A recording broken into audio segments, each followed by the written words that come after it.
Hello everyone, welcome to Learnoversity. I am Amit Yadav. आज की जो करंट अफेयर्स है उसके बारे में हम बात करते हैं। आज है डेट 5 अप्रैल 2021। तो लर्नोवर्सिटी के जो करंट अफेयर्स आपको डेली करंट अफेयर्स मिलेगी, उसमें आपको क्या क्या देखने को मिलेगा। आपको उसमें देखने को मिलेगा कि जो भी डेट की वो न्यूज़ है या करंट अफेयर आपके सामने आ रही है, तो वो उस डेट की इंपॉर्टेंस क्या है। नेशनल एंड जो इंटरनेशनल जो न्यूज़ हैं उसमें क्या करंट अफेयर के लिए जो करंट अफेयर में इंपॉर्टेंट है वो आपको न्यूज़ देखने को मिलेंगी। कि अवार्ड एंड ऑनर्स देखने को मिलेंगे कि किसको क्या अवार्ड मिले, चाहे वो साहित्य से हो, खेल कूद से हो, या एंटरटेनमेंट के हों, या किसी भी फील्ड के हों। जो भी अगर उस दिन में अपडेट होगा तो वो आपको देखने को मिलेंगे। स्पोर्ट की न्यूज़ मिलेंगी जो भी इंपॉर्टेंट होगी करंट अफेयर से। साइंस एंड टेक्नोलॉजी के बारे में पता चलेगा कि जो भी इम्प्रूवमेंट्स हो रहे हैं साइंस एंड टेक्नोलॉजी में। उसके बाद हम बात करेंगे एक पर्सनल न्यूज़ कि जो भी कोई अगर जैसे कोई ट्रीटी होती है, कुछ और होता है, तो उसमें कुछ पर्सन्स होते हैं जिनको जो न्यूज़ में होते हैं उनके बारे में कई बार पूछ लिया जाता है एग्जाम्स में। तो पर्सनल न्यूज़ के बारे में आपको बात करने को मिलेगी। तो क्विकली हम देख लेते हैं कि क्या आपको जो भी आप लर्नोवर्सिटी पे करंट अफेयर्स देखेंगे डेली, वो उसमें आपको क्या क्या मिलेगा और कब कैसे मिलेगा। तो लर्नोवर्सिटी में जो आपको डेली करंट अफेयर्स मिलेगी वो आपको 3:30 AM पे डेली मिल जाएगी। उसके बाद जो वीकली करंट अफेयर मिलेगी वो मिलेगी आपको जो भी वीक होगा उसके नेक्स्ट मंडे को 8 AM पे। और जो मंथली करंट अफेयर होगी जो नेक्स्ट मंथ होगा उसकी फर्स्ट डेट को आपको मिलेगी 8 AM को।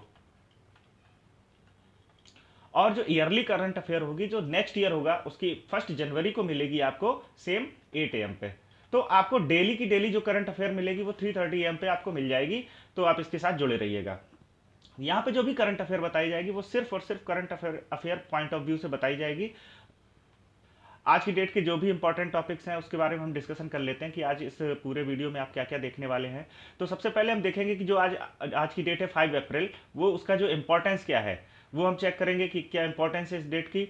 उसके बाद जो बड़ी न्यूज़ है वो है कि इंडिया ने एक बहुत बड़ा एक कीर्तिमान हासिल किया है, एक वर्ल्ड हाईएस्ट रेलवे ब्रिज बनाया है। वो किस नदी पे बनाया है ये हम बात करेंगे, ठीक है।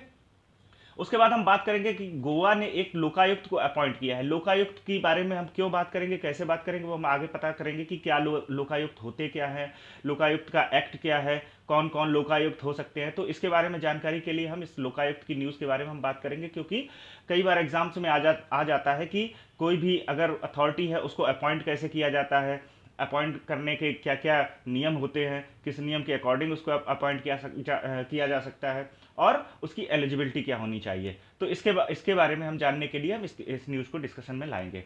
उसके बाद एक और न्यूज़ चल रही है, आपने कई दिनों से अगर पेपर पढ़ा होगा या सुना होगा कि सेज कैनाल में जो एक शिप जो था वो फंस चुका था।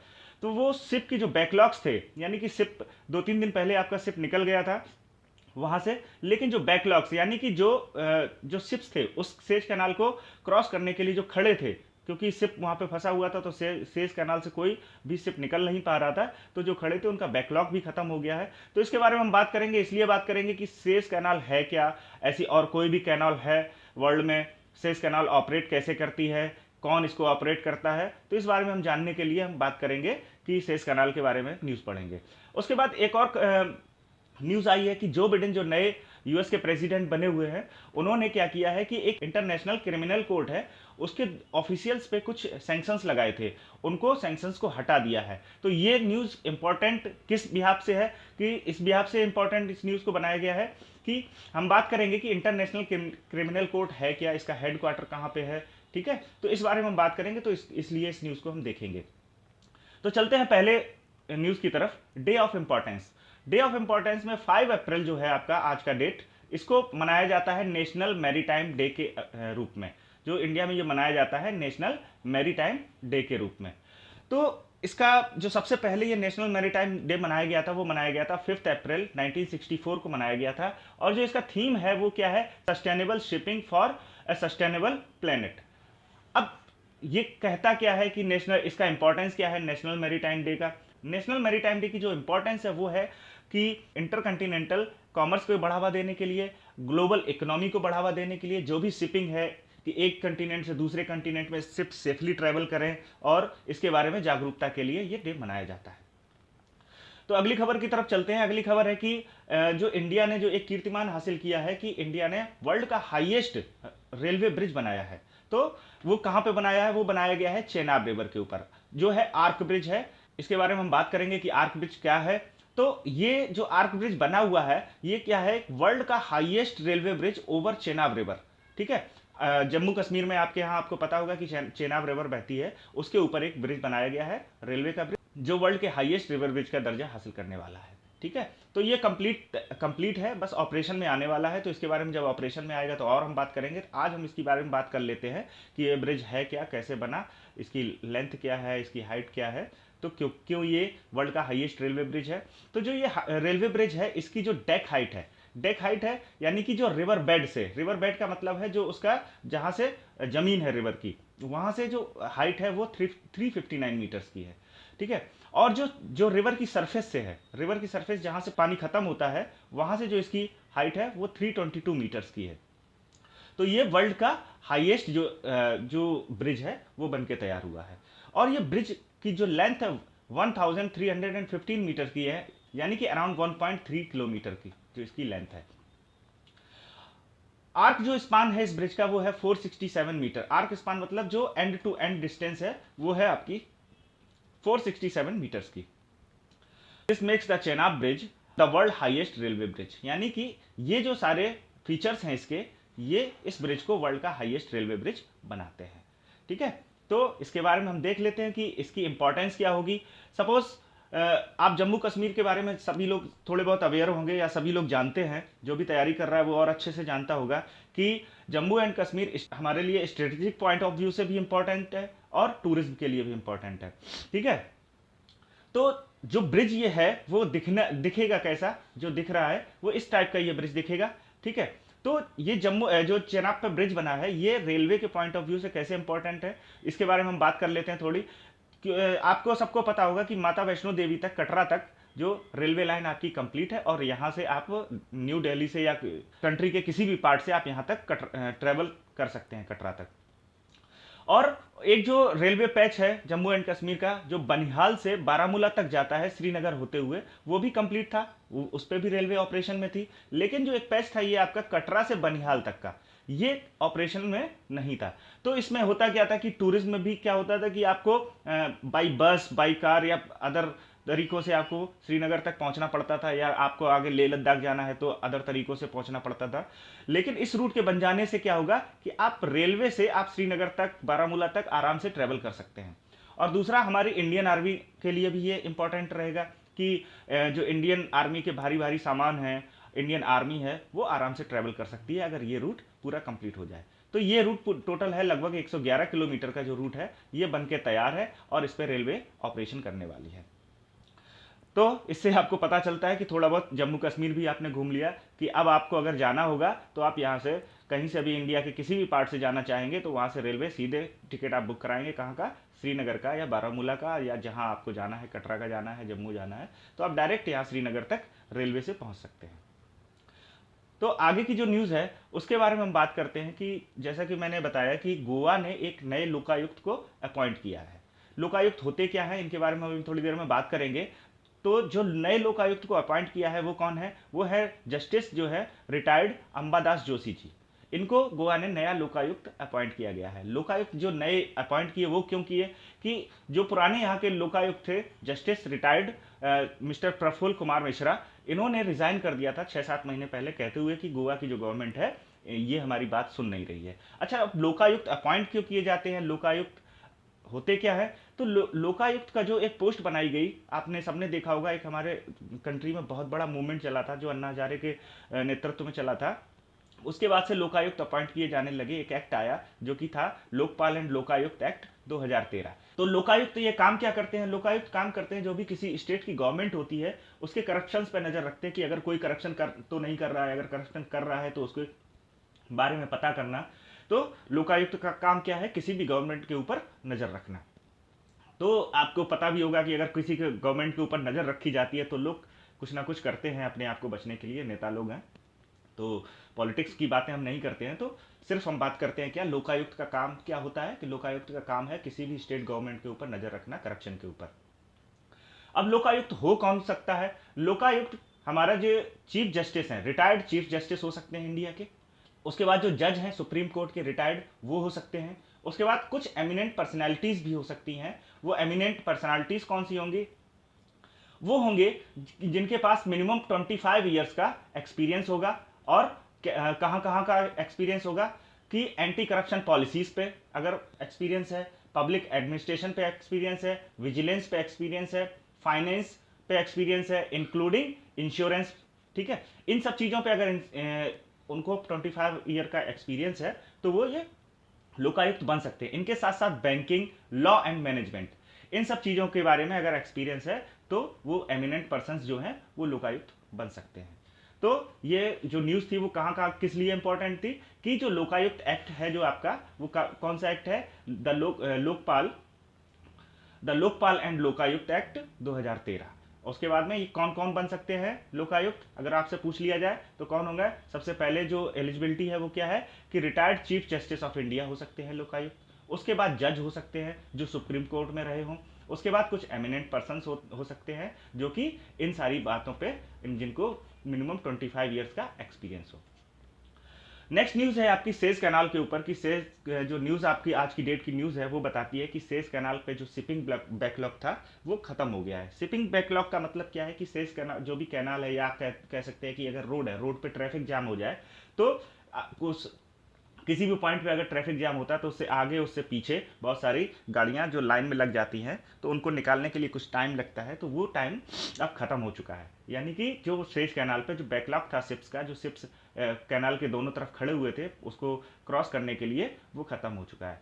ये जो न्यूज़ है वो इंपॉर्टेंट आप इसलिए बनाई गई है यहाँ पे कि हम बात कर लेंगे कि सेज कैनाल है क्या, सेज कैनाल ऑपरेट कैसे करती है। तो सबसे पहली बात है कि जो शिप था वो एक एवरग्रीन शिप था जिसका नाम एवरग्रीन था, और वो 400 मीटर जो लंबा था वो वाला शिप इस पे फंस गया था। और ये कब फंसा था? 23 मार्च को हो गया था। उसके बाद इसको क्लियर कर लिया गया और आज की डेट तक ये उसका सारा बैकलॉग क्लियर हो गया है। अब सेज कैनाल के बारे में बात कर लेते हैं थोड़ी। सेज कैनाल इंपॉर्टेंट क्यों है? सेज कैनाल इंपॉर्टेंट इसलिए है कि सेज कैनाल है एक आर्टिफिशियल सी लेवल वाटरवे है एक। ठीक है, वर्ल्ड में ऐसे 2 वाटरवे बनाए गए हैं, दूसरा कौन है अभी हम बात करेंगे। तो सबसे पहले हम सेज कैनाल की बात कर लेते हैं। सेज कैनाल आर्टिफिशियल सी लेवल वाटरवे है जो कि इजिप्ट में बनाया गया है। ठीक है, और ये काम क्या करता है, किसको किसको कनेक्ट करता है? ये मेडिटेरियन सी को कनेक्ट करता है और रेड सी को कनेक्ट करता है। यानी कि अगर कोई भी रेड सी से मेडिटेरियन सी जाना चाहता था तो पहले इसको नहीं जा सकते थे। सेज कैनाल जब ये आई ऑपरेशन में आई, सेज कैनाल को ऑपरेशन में लाया गया कब? 1869 में। 1869 में जब से सेज कैनाल स्टार्ट हो गई तो इसके स्ट्रेटेजिक पॉइंट ऑफ व्यू से या इकोनॉमिक पॉइंट ऑफ व्यू से बहुत इंपॉर्टेंट है, इसलिए इस पे बहुत सारे कंट्रीज इसकी हिफाजत भी करते हैं और सारा ऑपरेशन को देखते हैं। अब सेज कैनाल है कहाँ पे, थोड़ा मैप में देख लेते हैं कि सेज कैनाल, सबसे पहले बात कर लेते हैं कि जो सेज कैनाल है उसकी लेंथ है 193.3 किलोमीटर की। जो टोटल लेंथ है इसकी कि 193.3 किलोमीटर है। और मैक्सिमम बोट बीम, यानी कि जो बोट अगर है आपकी, बोट कैसे होती है कि सपोज ये आपकी बोट है,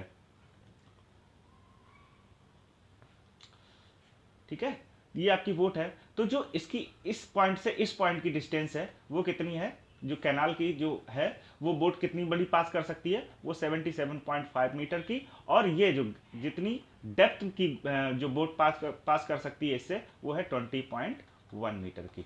ठीक है, यहाँ पे अगर आप मैप में देख रहे होंगे तो ये जो है ये है सेज कैनाल आपकी, यहाँ से होते हुए ये इस तरीके से यहाँ पे मिलती है। ठीक है, क्या है आप आगे देख लेते हैं। ये है आपका मेडिटेरेनियन सी,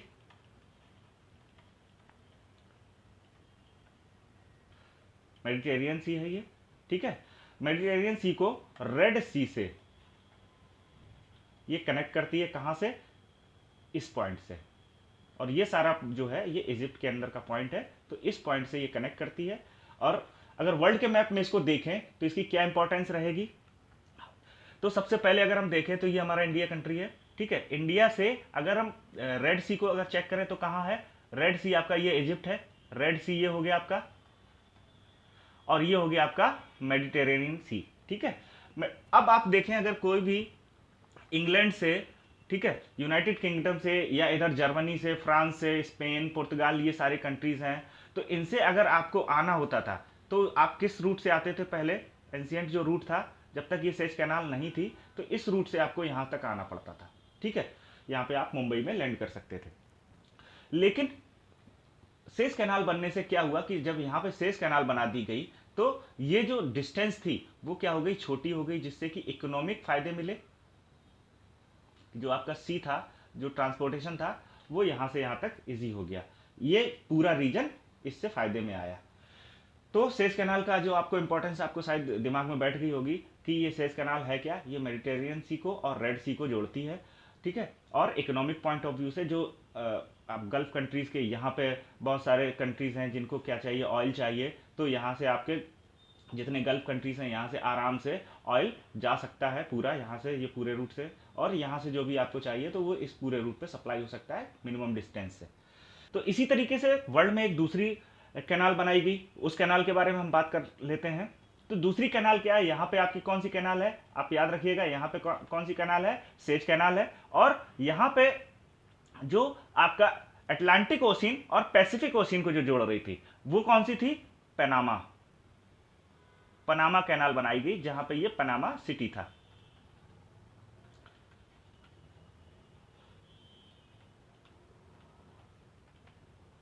ठीक है, पनामा सिटी को लेके के पास ये पनामा कैनाल बनाई गई, जो कि आपके अटलांटिक ओशियन और पैसिफिक ओशियन को जोड़ रही थी। तो यहां पे कौन सी बनाई गई, सेज कैनाल, और यहां पे कौन सी बनाई गई, पनामा कैनाल। तो पनामा कैनाल का भी क्या इंपॉर्टेंस है कि ये भी स्ट्रेटेजिक रूप से, अगर इस एरिया से किसी को जाना था इस एरिया में, तो आपको क्या पूरा रूट फॉलो करना था, ये पूरा रूट फॉलो करना था। पनामा कैनाल के आने से ये क्या होता है, यहां से लेके यहां तक आप इसको पास कर सकते हैं। पनामा कैनाल टेक्निकली कुछ इसके पॉइंट्स हैं कि इसको एक टेक्निकली अलग तरीके से बनाया गया है। इसमें बनाया गया है कि अगर कोई शिप इसमें पास करता है तो जो इसकी जो पनामा कैनाल की जो हाइट है सी लेवल से वो ऊपर है, यानी कि अगर सी लेवल आपका ये है इधर से और दूसरा अटलांटिक का इधर है, पैसिफिक का ये है, तो जो भी सी लेवल है वर्ल्ड के सारे एक होते हैं, ठीक है। लेकिन जो आपकी ये कैनाल है पनामा कैनाल, उसमें क्या है कि उसका सी लेवल इससे ऊपर है। तो उसमें क्या बनाए गए, 3 ब्लॉक चैम्बर बनाए गए, 3 चैम्बर्स बनाए गए, उन चैम्बर्स में पानी भरा गया, यानी कि अगर बोट यहां से यहां तक आती है तो इसमें इन चैम्बर से पानी इसमें भर दिया गया और बोट ऊपर उठ गई। उसके बाद यहाँ पे लगा गेट खोल दिया गया और बोट यहाँ पे आ गई, फिर इसमें पानी भरा गया तो बोट उठ गई। उसके बाद यहाँ पे आया तो जो आपका शिप था वो ऊपर आ गया, इसके लेवल पे आ गया और यहाँ से ये यहाँ तक पास कर गया, और उसके बाद फिर से वही 3 चैम्बर इसके काम करते हैं, जो कि पानी निकाल निकाल के नीचे लोअर लेवल पे काम करते हैं। इसके बारे में हम किसी अलग वीडियो में बात कर लेंगे डिटेल में। तो यहाँ पे इंपॉर्टेंट जो न्यूज़ है वो इस बारे में है कि सेज कैनाल कहाँ है, किन किन सीज को जोड़ती है, तो मेडिटेरियन सी और रेड सी को जोड़ती है। पनामा कैनाल कहाँ है, ये अटलांटिक ओशियन और पैसिफिक ओशियन को जोड़ती है, ठीक है।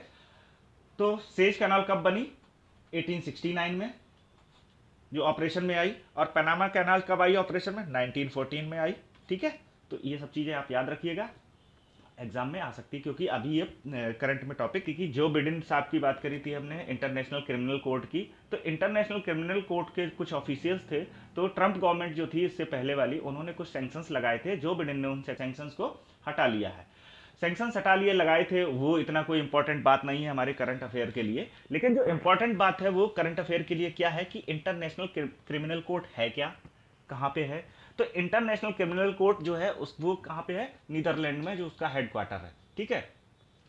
और ये इंटरनेशनल क्रिमिनल कोर्ट है क्या, इंटर गवर्नमेंटल ऑर्गेनाइजेशन है, जो कि इंटरनेशनल जो क्राइम्स होते हैं उनके बारे में बात करता है और उसके मामलों को निपटाता है, ठीक है। ये सबसे पहले 1 जुलाई 2002 को रोम इटली में फाउंड हुआ था, अब इसका हेडक्वार्टर कहाँ पे है, नीदरलैंड में है, ठीक है। लगभग 123 कंट्री इसके पार्ट हैं। कुछ कंट्रीज जैसे इंडिया, चाइना, पाकिस्तान और हमारे आसपास के बहुत सारे कंट्रीज, इन्होंने इसके साथ जाने से मना कर दिया है। तो क्यों मना कर दिया है, ठीक है, तो उसके बारे में हम बात करते हैं। तो जो इंटरनेशनल क्रिमिनल कोर्ट है वो किस बारे में बात करता है, ये उनके किसी भी इंडिविजुअल क्राइम के बारे में बात करता है, क्या है, जैसे कि नरसंहार जो कि के क्राइम होते हैं उनके बारे में बात करता है। नरसंहार मतलब जेनोसाइड क्राइम्स के बारे में बात करता है। वार क्राइम्स, जो किसी भी कंट्री के वॉर होते हैं उनके क्राइम्स के बारे में बात करने के लिए बनाया गया। क्राइम अगेंस्ट ह्यूमैनिटी के बारे में बात करने के लिए बनाया गया। क्राइम अगेंस्ट एग्रेशन के बारे में बात करने के लिए बनाया गया। तो इन सब के जो ट्रायल्स होते हैं वो इंटरनेशनल क्रिमिनल कोर्ट में आप जा सकते हैं और उनको निपटारा कर सकते हैं, लेकिन इंडिया समेत बहुत सारी कंट्रीज ने इसका अपोज किया कि ये एक इंटरनेशनल क्रिमिनल कोर्ट नहीं होना चाहिए।